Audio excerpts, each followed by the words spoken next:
start a story. Once upon a time, a girl and her father were playing in the park. Then the doctor spotted an apple seller. The daughter asked her father to buy some apples.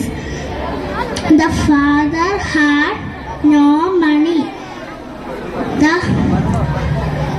The doctor, so he bought 2 apples.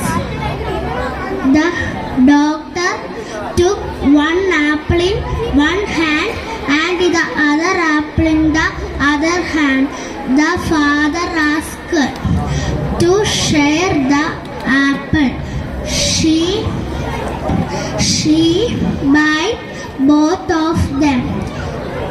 The father was very greedy. He became very sad. Suddenly the doctor offered 1 apple to her father. How this apple is